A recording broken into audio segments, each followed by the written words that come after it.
Bakit maraming pangalan ang Diyos sa Bible, nung Old Testament? So ngayon, sa panahon natin ngayon, kaninong pangalan yung dapat natin gamitin? Amang banal na sa langit, makapangyarihan sa lahat. Salamat po sa pagkakataon ito na ibinigay mo sa amin na makapagpapakis po kami, makarinig ng mga salita mo. Naway ko po muna ngayong gabi sa mga sasabihin, Panginoon, hayaan mo na maintindihan namin at maunawaan, Panginoon. Yun lang po, ito po yung aming dalangin sa ngalan ng aming tagapagligtas na si Jesus. Amen. Amen. Bakit maraming pangalan ang Diyos sa Bible, nung Old Testament? So ngayon, sa panahon natin ngayon, kaninong pangalan yung dapat natin gamitin? Okay? So yung pangalan, yung dapat natin gamitin, ang pangalan ni Jesus, ang pinaka-higit sa lahat ng pangalan. Okay? Saan natin ito mababasa? Taga Pilipos 11, chapter 2, verse 11, 9 to 11, verse 9. Kaya naman, itinaas siya ang lubos ng Diyos at binigyan ng pangalang higit sa lahat ng pangalan. So, higit daw saan? Sa lahat ng pangalan. Verse 10. Upang sa pangalan ni Jesus, luluhod at magpupuri ang lahat ng nasa langit at lupa at Yun. nasa ilalim ng lupa. Yon, kanino daw luluhod at magpupuri? Kay Jesus. So, verse 11. At ipapahayag ng lahat na si Jesucristo ang Panginoon sa ikapupuri ng Diyos Ama. Okay, bakit daw sa pangalan ni Jesus? Upang sa ikapupuri ng Diyos Ama. So, palapakan muna natin si Lord sa buhay ni Achoy. Okay na? Praise God. Yan. So, kanina, bakit may iba't ibang pangalan na ginagamit ang mga tao para manalangin, makapagpagaling o makapagpalayas ng demonyo o makagawa ng iba't ibang mga himala? So, ito na yun. Dahil alam ni Satan, kapag tama ang pagtawag mo sa pangalan ng Diyos, which is Jesus Christ, ay mangyayari lahat ng anuman hilingin mo. Ba? Kaya gagawa siya ng paraan na hindi mo mabasa ang Biblia upang hindi mo matutunan at malaman ang tamang paggamit ng pangalan ng Diyos at maling pangalan ang iyong magagamit o paniniwalaan. So, Matthew chapter 24 verse 24, ano bang sabi dito? Sapagkat lilitaw ang mga di tunay na Mesayas at mga bulaang propeta. Ang sabi diyan. At sunod, magpapakita sila ng kagilagilalas na tandaan at kababalaghan para manling lang. Okay? Kung maaari pati ang mga alipin ng Diyos. So ano daw yung masamang layunin nila? Manlin lang o iligaw pati ang mga pinili ng Diyos. So marami palang maliligaw, no? Kaya napakahalaga pala talaga na nagbabasa tayo ng Bible. So sa panahon natin ngayon, kaninong pangalan yung dapat natin gamitin? Pangalan ni Jesus, ang pinakahigit sa lahat ng pangalan. So ngayon, follow-up question na. So ito na yung next natin pag-aaralan. Bakit maraming pangalan ng Diyos sa Bible, nung Old Testament? Yan. Ano ang iba't ibang pangalan ng Diyos sa Biblia? So ano ba yung mga pangalan na yun na iba't iba? So kagaya ng mga binanggit nyo kanina, tatalakayin yan ngayon ni Kuya Charles. Kaya palakpakan natin si Lord sa buhay ni Kuya Charles. Yan. So, bakit maraming pangalan ng Diyos sa Bible? So, ang bawat pangalan ng Diyos noon ay may iba't ibang kahulugan na ayon sa problema at ginagawa sa kanya ng Diyos. Ito ay isang lengguwahe ng Hebreo at kaya kung gagamitin mo ang mga pangalang ito ay parang nagsalita ka na ng lengguwahe ng Hebreo. So, ano ang mga halimbawa? Sa panahon ng maraming nangako sa iyo at di natupad, so Yahweh, Jehovah, so mababasa natin siya sa Exodus chapter 3 verse 15. Siya na umiiral, ang Diyos na walang hanggan sa tapat ng kanyang pangako. So number 2, sa panahon marami kang gustong gawin, Elohim. So mababasa naman siya sa Genesis chapter 1 verse 1. So yung una, Yahweh, Jehovah, yung pangalawa is Elohim. Number 3, sa panahon parang imposible ang pangarap mo. So El Shaddai, pangatlo yun. So Genesis, mababasa mo siya sa Genesis chapter 17 verse 1. Diyos na makapangyarihan sa lahat, walang imposible sa Kanya. So sa pang-apat, sa panahon parang naghahari ang kasamaan, El Elyon. So mababasa naman siya sa Genesis chapter 14 verse 18 to 20. Kataas-taasang Diyos, ang ibig sabihin niya ay kataas-taasang Diyos. Siya ang pinakamataas at naghahari sa lahat. So panglima, sa panahon hindi mo alam ang susundin mo. So Adonai. Mababasa naman siya sa Awit chapter 8 verse 1. So ang ibig sabihin niya ay Panginoon o Amo. Siya ang may otoridad at dapat sundin. Pang-anim, sa panahon kinakapos sa pangangailangan, Jehovah Jireh. Babasa naman siya sa Genesis chapter 22 verse 14. Ang Panginoon ang maglalaan. Ang ibig sabihin niya ay Panginoon ang maglalaan. Siya ang nagbibigay ng pangangailangan. So pang 7, sa panahon hindi na kayang gamutin ng doktor, so Jehovah Rapha. So mababasa naman siya sa Exodus chapter 15 verse 26. So ang ibig sabihin niya, ang Panginoon ang nagpapagaling, siya ang nagpapagaling.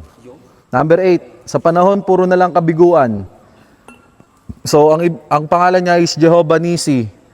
Mababasa naman siya sa Exodus chapter 17 verse 15. Ang ibig sabihin ay ang Panginoon ang aking bandila at tagumpay.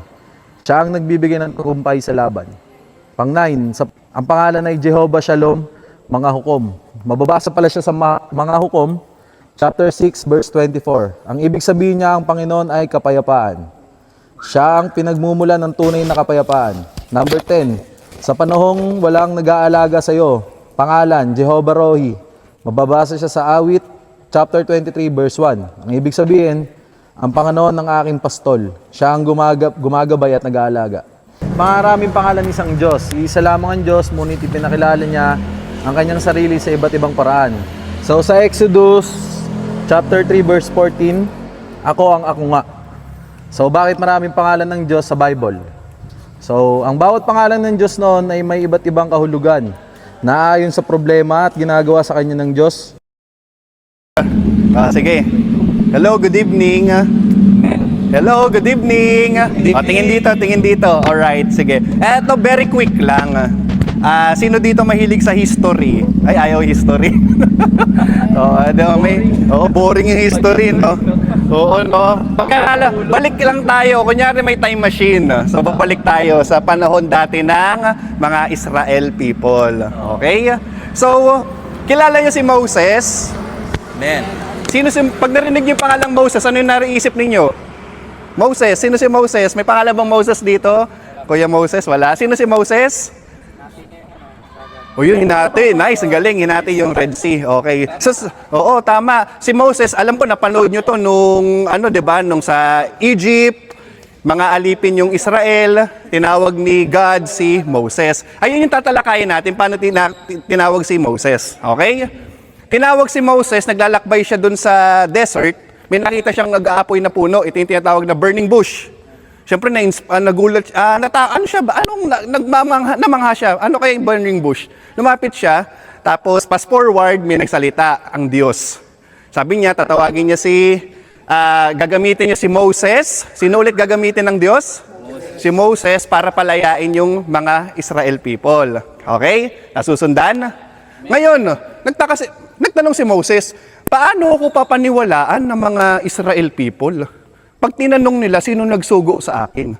Sabi ng Diyos, ang kanyang pangalan, balik po tayo, Hebrew word. Okay, kasi sa Hebrew nakasulat yung Old Testament. Ang pangalan ng Diyos, binanggit niya doon sa burning bush, Ye. Ang ibig sabihin nun, I will be. Ano ulit ibig sabihin ng Ye?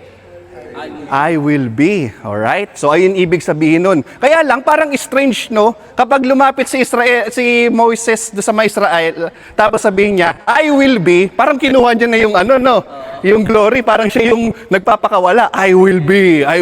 No. Kaya sabi ng Diyos, inulit niya sa susunod na yun, sa Exodus chapter 3, ang binanggit niya, Yahweh. Ang ibig sabihin nun, He will be. Gets? So, Yahweh. So, fast forward ulit. Okay? Familiar kayo sa word na Yahweh? Okay? Alam nyo, ito po, malapit na ako matapos. Yung word na Yahweh, bawal banggitin ng mga Israel people.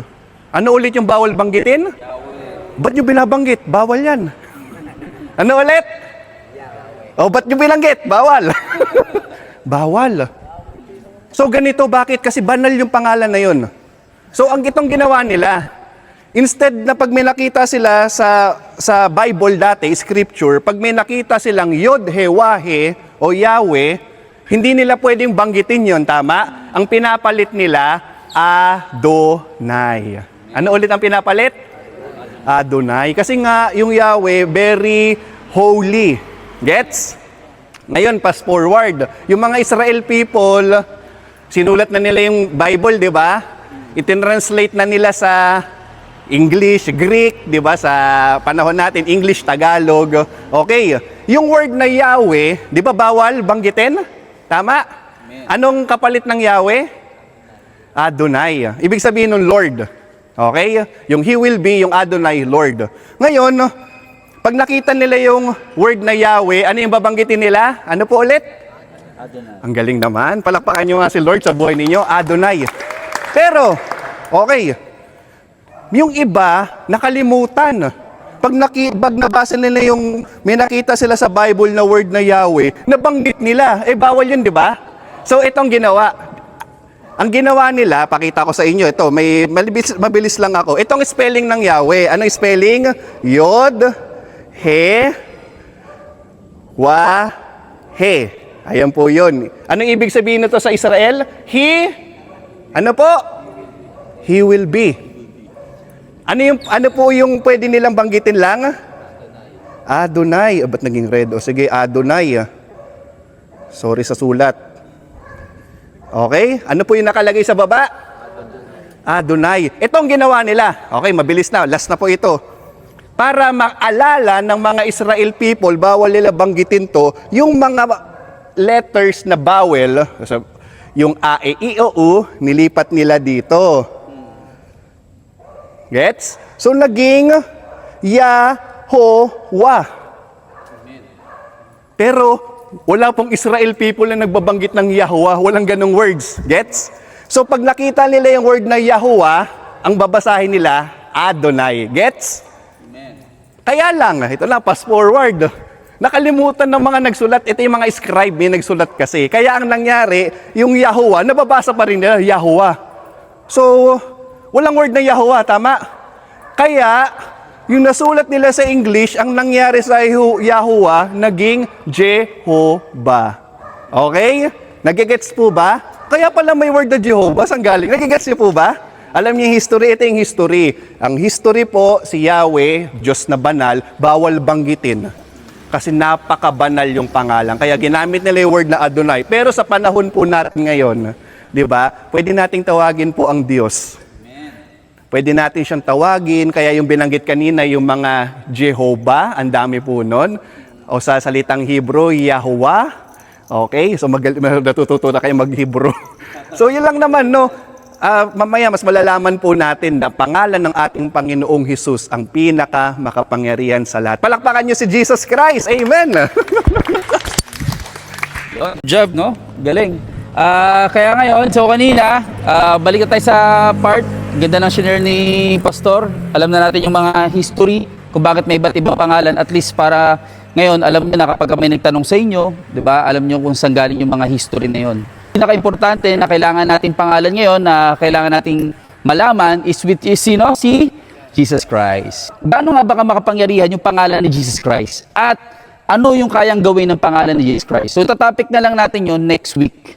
Okay? So, yun yung itatopic natin next week. Pero ngayon, bago tayo mag-end, hihingi na tayo ng bawat message ng bawat isa. Kung ano natutunan mo, pipili ka ng isang name kung ano yung connected sa buhay mo na nangyari ngayon. Okay? Sa panahon ng pangangailangan, Pastor, kay Jehovah Jireh.